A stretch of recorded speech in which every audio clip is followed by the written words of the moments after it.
me, it means very simply that we are in a position of dominance that nobody's ever seen before. But today we've had some very, very big hits. 1980 से 1988 तक वो युद्ध चला और ultimately जो है Iran survive कर गया।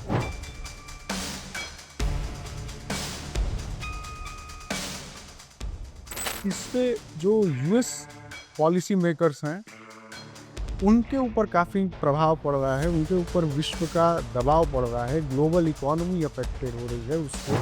बहुत सारी कंट्रीज़ जो हैं इससे अफेक्टेड हैं, तो क्या ये कहा जा सकता है कि वर्ल्ड वॉर 3 की शुरुआत हो चुकी है? पोस्ट कोल्ड वॉर में जो युद्ध होंगे वो सिविलाइजेशनल क्रैश होगा। यूएस एयर डिफेंस सिस्टम है वो साउथ कोरिया से इस रीजन में मंगाया गया है जिसका साउथ कोरिया ने विरोध भी किया है। मिडिल ईस्ट में इस समय माहौल काफी तनावपूर्ण बना हुआ है। एक तरफ ईरान है तो दूसरी तरफ इजराइल और यूनाइटेड स्टेट हैं। दोनों के बीच इस घमासान युद्ध में पूरी दुनिया का हालात खराब हो गए हैं। अब देखना यह होगा कि इसमें आगे क्या हो सकता है। इस युद्ध के चलते पूरी दुनिया की पॉलिटिकल जियोपॉलिटिक्स में, इकोनॉमी में और भारत पर काफी असर पड़ने वाला है। इस पूरे युद्ध को समझने के लिए और इस युद्ध के बैकग्राउंड को समझने के लिए अभी हमारे साथ प्रभात खबर में है जेएनयू के रिसर्च स्कॉलर केशव चंद्र त्रिपाठी। केशव जी, आपका बहुत बहुत स्वागत है। सबसे पहले हम लोग शुरू करते हैं कि ईरान और इजराइल का जो कॉन्फ्लिक्ट है वो हम लोग पहले से भी देखते आए हैं। गाजा स्ट्रिप को लेकर के भी ईरान ने अटैक किया था। तो ये अदावत आखिर शुरू कहां से होती है? देखिए, अगर आप वैसे देखें तो बैकग्राउंड के तौर पे जो 1979 में ईरानियन रिवॉल्यूशन हुआ, सारी कहानी वहाँ से शुरू होती है। 1979 में जो ये इस्लामिक थियोक्रेटिक रेजीम आया ईरान में, उसको वो जो उसको हटाने के लिए सारे जो जितने ये गल्फ कंट्रीज हैं और वेस्ट जो कि यूनाइटेड स्टेट्स के लीडरशिप में, उसके खिलाफ माहौल बनाना वहाँ से ही शुरू कर दिए ये लोग। और उसके तुरंत बाद 1980 में ईरान और इराक में युद्ध हुआ और उस समय इराक के सद्दाम हुसैन को ये सारे स्टेट सपोर्ट कर रहे थे, जिसमें गल्फ कंट्रीज भी थी, यूनाइटेड स्टेट्स भी थे और उसके वेस्टर्न एलाइज भी थे। तो वहाँ से ये सब कुछ शुरू हुआ, अगर आप उसके बैकग्राउंड में जाएंगे तो। और उस युद्ध को जो कि 8 साल चला, जो कि बहुत लंबा युद्ध था, 1980 से 1988 तक वो युद्ध चला और अल्टीमेटली जो है ईरान सरवाइव कर गया वहाँ पे। उसके बाद धीरे धीरे मतलब ये ईरान जो है वो वेस्ट और यूनाइटेड स्टेट्स और इस वेस्ट एशियन रीजन में इजराइल पर्टिकुलरली शुरू से ही ईरान के अगेंस्ट में नरेटिव बनाना शुरू किए ये लोग। और वहां से फिर जो है अगर आप इसके बैकग्राउंड में जाएंगे तो ये सारी चीजें। अच्छा, एक थ्योरी और इस बीच में चलती है कि मोहम्मद रजा पहलवी, जब इस्लामिक रिवॉल्यूशन हुआ तो मोहम्मद रजा पहलवी की सरकार गिर गई। तो क्या वो थ्योरी कितना इस चीज को जस्टिफाई करती है कि नहीं, जो अमेरिका जो चाहता है वो अपना आदमी बैठाना चाहता है ईरान पे? क्योंकि ये सारी चीजें बड़ी सोशल मीडिया पे चलते रहती हैं। अमेरिका पर्टिकुलरली उनका तो ये मतलब शुरू से ही वो एक हेजमन की तरह बिहेव करते हैं। हेजमन मतलब? हेजमन का मतलब आप समझ लीजिए कि अब अगर आप आम भाषा में कहें तो मतलब बोली क्या? हमारा ही वर्चस्व चारों तरफ हो। हाँ, तो उस तरीके से आप देख सकते हैं। उसमें आप 2003 में जो इराक में सद्दाम हुसैन को हटाया गया, आप उसमें भी उसको भी कंसीडर कर सकते हैं। अच्छा, हम एक चीज देखते हैं कि जब भी मिडिल ईस्ट की बात होती है तो हर बार वहां पे कहीं ना कहीं यूएस धमक जाता है। तो पीछे नहीं जाएंगे, इस ईरान इजराइल वॉर में यूएस का क्या इंटेंट है?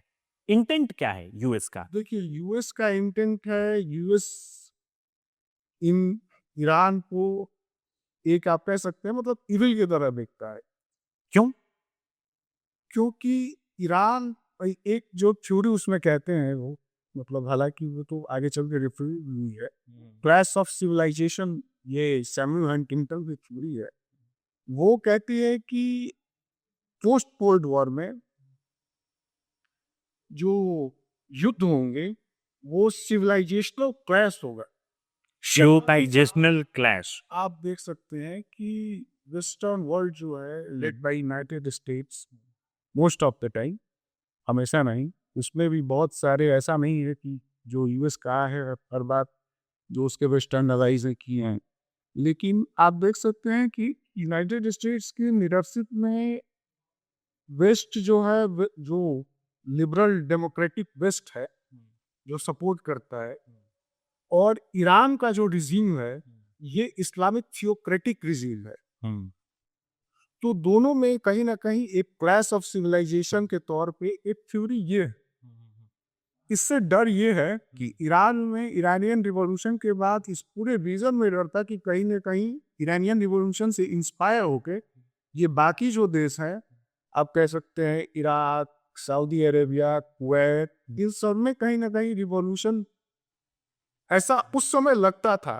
कहीं ना कहीं लोग जो है मतलब एक अच्छा, प्रोटेस्ट में ये तब्दील हो जाए और हमारे जो यहाँ के शासक हैं उनको खतरा।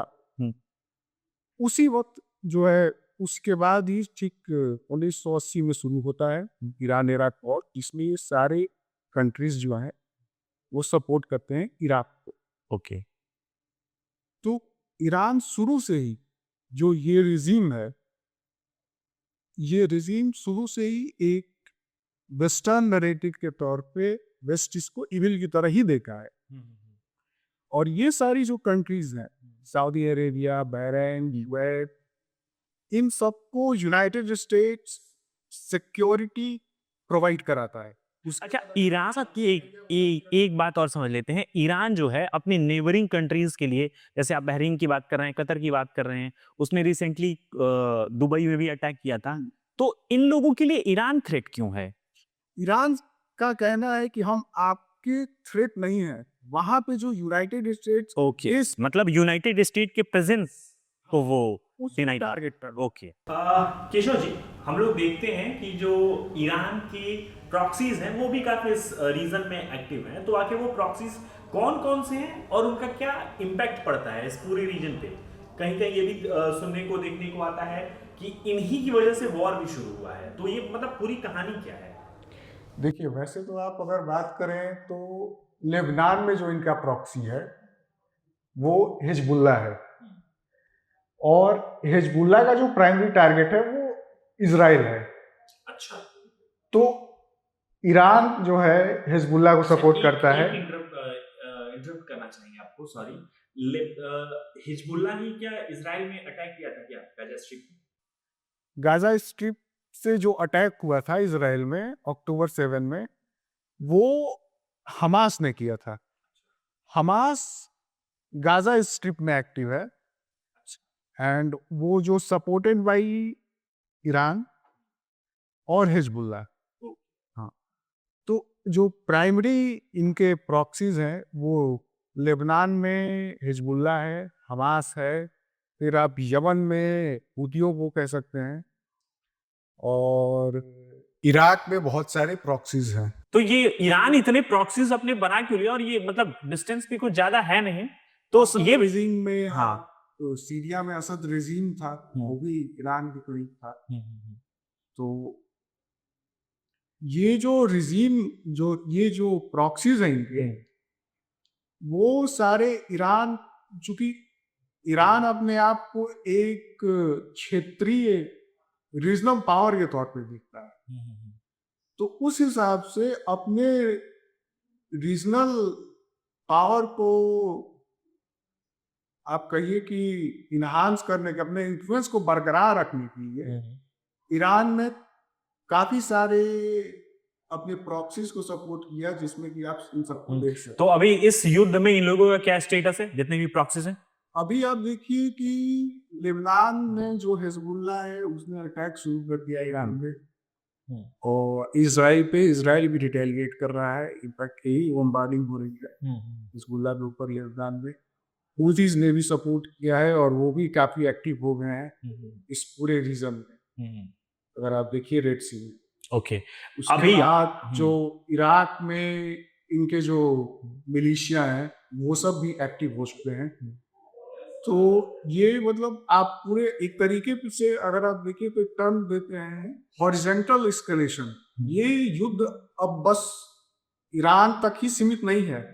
यूएस इजराइल मिलके ईरान का अटैक कर रहे हैं। अब ये युद्ध एस्केलेट कर रहा है और उसमें जो रीजन इस पूरे वेस्ट एशियन रीजन के जो भी कंट्रीज हैं उन सबको कहीं ना कहीं प्रभावित कर रहा है।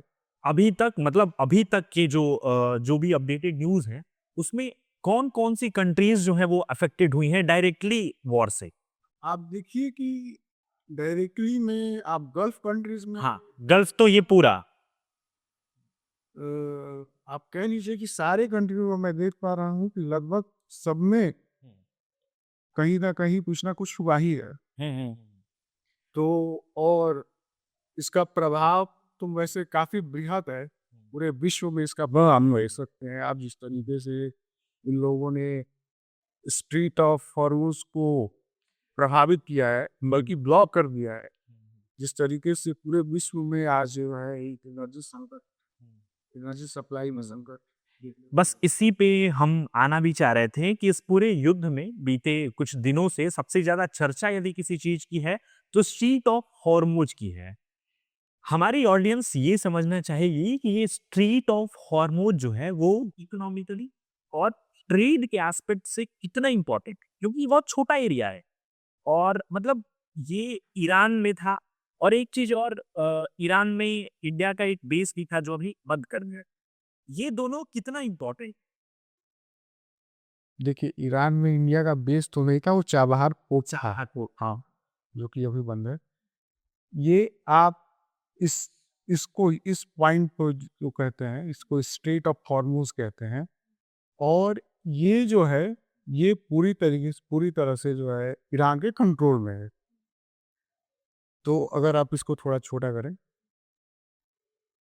तो ये जो पूरा रीजन है ये आप समझिए कि नेचुरल रिसोर्सेज का हब टाइप है। ये हाँ कुवैत, बहरीन, हाँ, ये पूरा रीजन मस्कट।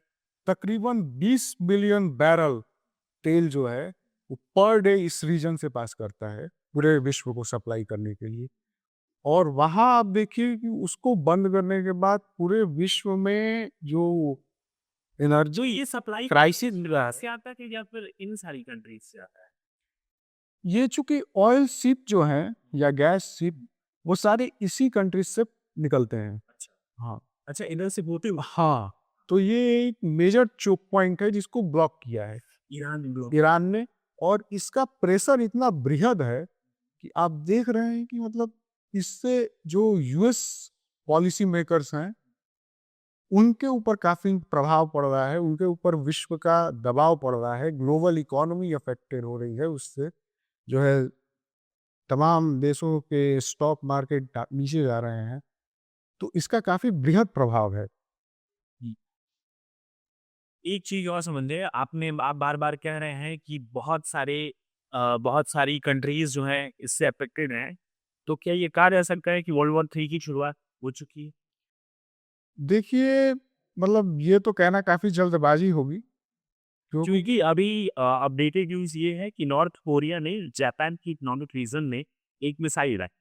हालांकि जापान ने उसको ट्रैक करके न्यूट्रलाइज किया है और नॉर्थ कोरिया की तरफ से भी कोई स्टेटमेंट नहीं आया है। मीडिया में ऐसी बात चल रही है कि वो जो है मतलब प्रशिक्षण मिसाइल था। तो कहीं ना कहीं हर जगह शुरू हो गया है। मुझे उस बारे में कोई जानकारी नहीं है अभी। और मतलब ये वर्ल्ड वॉर 3 की तो बात अभी मतलब बहुत बड़ी हो जाएगी क्योंकि अभी हमारे इस पूरे अंतर्राष्ट्रीय व्यवस्था में बहुत सारी जिम्मेदार स्टेट्स हैं जैसे कि हमारा भारत। मतलब हम इस जलती हुई आग में नहीं पूछ सकते हैं। हम एक ऐसे राष्ट्र हैं जो कि वसुदेव कुटुंबकम में विश्वास करते हैं। हमारे लिए दुनिया में पीस स्थापित करना ही हमारा मकसद है। हम पूरे विश्व को एक परिवार की तरह देखते हैं। तो हम ये नहीं कह सकते हैं कि वर्ल्ड वॉर 3 स्टार्ट होगा और लेकिन इंडिया अफेक्ट हो रहा है। इंडिया इसका इस इससे अफेक्ट हो रहा है। इसका मतलब ये नहीं है कि हम युद्ध में जाएंगे या हम किसी एक को सपोर्ट करेंगे। इंडिया कितना अफेक्टेड है वॉर से? देखिए, हमारा जो है वो एनर्जी रिसोर्सेज का आयात होता है और वो इस स्ट्रैटेजिक चोक पॉइंट से निकलता है। तो हमारे लिए ये बहुत बड़ा चैलेंज है। लेकिन हम देख रहे हैं कि हमारी सरकार जो है वो अपने कूटनीतिक संबंध से इस चैलेंज को डील करने में काफ़ी सफल हो रही है। हम ये देख पा रहे हैं कि 2 जो गैस के शिप्स हैं, वो ईरान ने अलाउ किया है इंडिया जाने के लिए। तो ये हमारे लिए एक मतलब आप कह सकते हैं कि हम इसको पॉजिटिव तौर पे देख सकते हैं। हम देखते हैं कि जो दो बड़े पार्ट्स हैं, रसिया और चाइना, इस पूरे वॉर में इन दोनों स्टेट्स का क्या स्टैंड है? देखिए, रशिया और चाइना दोनों ही कंडेम कर रहे हैं और इस वॉर को, और दोनों ही कह रहे हैं यूनाइटेड स्टेट्स और इज़राइल को इसके लिए दोषी ठहरा रहे हैं। एक तौर पे आप कह सकते हैं दोनों ही इस वॉर को कंडेम कर रहे हैं। देखिए, रशिया और चाइना दोनों इस वॉर को कंडेम कर रहे हैं और दोनों का कहना ये है कि इस रीजन में शांति स्थापित हो, क्योंकि उसी में सबका हित है। और अगर आप वैसे देखें तो रशिया और चाइना को इस युद्ध से फायदा भी है, क्योंकि जो रशियन ऑयल एंड गैस की डिमांड है वो पूरे विश्व में बढ़ चुकी है और यूनाइटेड स्टेट्स ने जो सैंक्शन लगाया था उससे रिलैक्स भी किया है। तो रशिया को इस युद्ध से फायदा तो है। और बात अगर आप चाइना को करें, से रशिया के जो ऑयल एंड गैस के एक्सपोर्ट है वो बढ़ जाएंगे। तो इस तरीके से रशिया को इस युद्ध से इनडायरेक्टली फायदा है। हालांकि रशिया ने भी इस युद्ध को कंडेम किया है और इस पूरे रीजन में पीस को स्थापित करने की बात कही है। अगर आप चाइना को देखें तो चाइना के लिए भी अगर आप इस तरीके से देखें तो चाइना इस पूरे रीजन में शांति चाहता है, क्योंकि चाइना एक मेजर इंपोर्टर है ऑयल एंड नेचुरल गैस का। लेकिन उसको भी फायदा ये है कि जो यूनाइटेड स्टेट्स का फोकस है इस एशियन रीजन से, वो शिफ्ट होके इधर मिडिल ईस्ट के तरफ आ रहा है।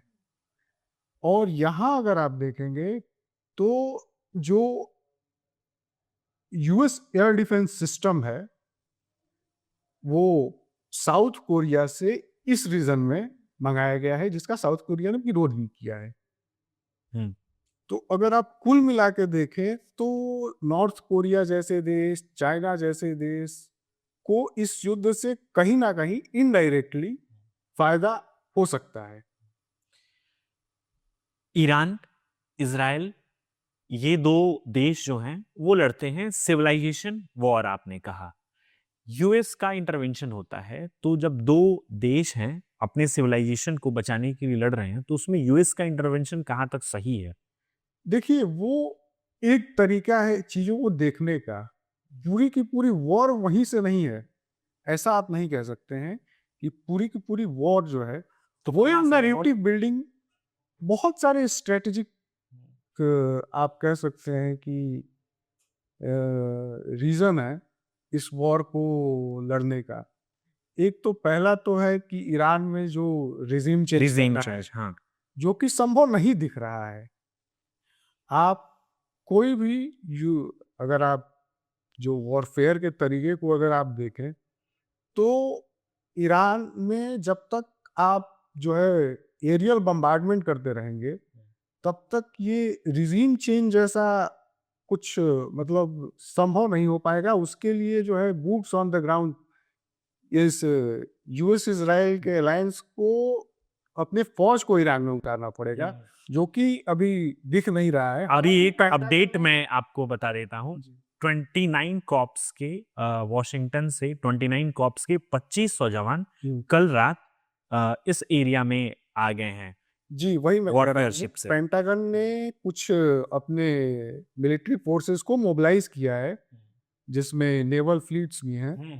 और इस लेकिन फिर भी ये कहना मुश्किल है कि एरियल बम्बार्डमेंट से ही इस रिजीम को चेंज किया जा सकता है। और अगर आप उनके उनके अंदर के अगर इसको देखें जज्बे को, तो आप ये कहिए कि मतलब जैसे ही उनका एक सुप्रीम लीडर बना, उन्होंने अगला सुप्रीम लीडर जो है नियुक्त किया, और बल्कि वो नियुक्त किया, वो चुना हुआ है। वो जो असेंबली ऑफ एक्सपर्ट्स की 88 काउंसिलर्स की 88 मेंबर्स की जो काउंसिल है, बॉडी है, उसने उनको इलेक्ट किया है।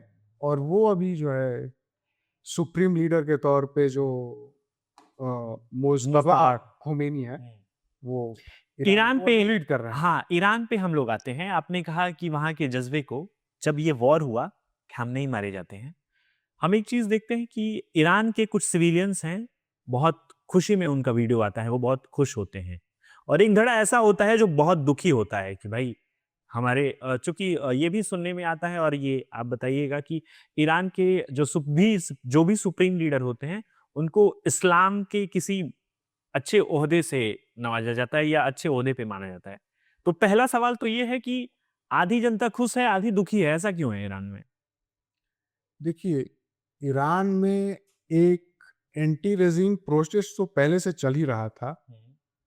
वो जलता तो ऑब्वियस है कि अगर मतलब एक नैरेटिव ये लोग कहते हैं, या स्कॉलर्स का भी मानना है कि सुप्रीम लीडर ही इस पूरे रिजीम को कंट्रोल करते हैं, चलाते हैं। हालांकि अगर आप उनके पूरे व्यवस्था को देखें, पॉलिटिकल सिस्टम को, तो उसमें कई बॉडी हैं जो कि उस पूरे ईरान के पॉलिटिकल सिस्टम को कमांड एंड कंट्रोल करती हैं। तो अगर जो सुप्रीम लीडर अयतुल्ला अली खोमेनी के मरने के बाद कुछ लोग अगर खुश दिखते हैं, तो उनका भी वही मानना है कि भाई एक लीडर थे जो सुप्रीम लीडर थे, वो पूरे सिस्टम को कंट्रोल करते थे। उनके चले जाने के बाद जो है कुछ रियायत आप कह सकते हैं, या रिजीम चेंज में आसानी होगी। हालांकि ऐसा दिख नहीं रहा है। और दूसरी तौर पे आप देखें कि जो सिया कम्युनिटी अक्रॉस द आप रीजन भी कह सकते हैं, और कई रीजन के बाहर भी आप देख सकते हैं कि सिया कम्युनिटी जो है, उसमें आप क्रोध देख सकते हैं सुप्रीम लीडर खोमेनी के मारे जाने का। तो आप इसको अगर आप देखें थोड़ा, अगर आप शिया थियोलॉजी को भी अगर आप देखें, तो क्या है शिया थियोलॉजी? मतलब ये तो बहुत फास्ट चीज है। वो अगर आप इसके एक एस्पेक्ट्स को मैं थोड़ा क्लियर करना चाहता हूँ। अगर आप इसको देखें तो उसमें शहादत की एक अलग महत्व है। तो आप ये कहिए कि एक लार्जर पॉलिटिकल मोबिलाइजेशन के लिए अयतुल्ला अली खोमेनी का जो शहादत हुआ, उसमें एक मतलब आप देख सकते हैं कि वो ज्यादा प्रभावशाली रहा है। ये कह सकते हैं पूरे कि खamenei का मारा जाना यूएस को बैकफायर कर गया। आप मतलब जैसे जिस तरीके का प्रोटेस्ट दिख रहा है, हाँ बिल्कुल, उसमें तो ये नजर आता है कि लोगों में कहीं ना कहीं जो है क्रोध, और not only the across this region, मतलब अक्रॉस द वर्ल्ड वो चीज दिख रहा है। रीजन के बाहर भी वो चीजें आपको देखने को मिल जाएंगी, जिसमें हमारा मतलब बहुत सारे जगहों पे आपको ये देखने को मिलेगा जहां भी सिया समुदाय के लोग रहते हैं। अंतिम सवाल है मेरा, ये इन देशों का जो युद्ध है वो भारत की अर्थव्यवस्था पे बहुत बड़ा असर डाल रहा है, और देखा जाए तो पूरी दुनिया पे असर डाल रहा है, क्योंकि युद्ध जो है वो कभी भी सकारात्मक हो नहीं सकता है। तो क्या लगता है कि ये वॉर रुकेगी, कब रुकेगी, या फिर कुछ बहुत बड़े बदलाव होने वाले हैं जियोपॉलिटिक्स के लेवल पे? देखिए, जैसा कि मैंने पहले कहा, ये ईरान जो है, ईरान की स्ट्रेटेजी अब ये है कि वो इस वॉर को हॉरिजेंटल एस्केलेशन के तरफ ले जा रहा है। मतलब ये वॉर अब हॉरिजॉन्टल एस्केलेशन मींस मतलब थोड़ा सा इसका मतलब मैं बता रहा हूँ। ईरान अब ये वॉर जो है यूनाइटेड स्टेट, इजराइल, ईरान के ही अगेंस्ट में, मतलब ईरान तक ही सीमित नहीं रह गया है। या इजराइल तक ही सीमित नहीं रह गया है। इसका प्रभाव पूरे गल्फ कंट्रीज में आपको देखने को मिल रहा है। एनर्जी क्राइसिस के तौर पे पूरे विश्व में देखने को मिल रहा है। ग्लोबल इकोनॉमी के तौर पे आपको पूरे विश्व में देखने को मिल रहा है।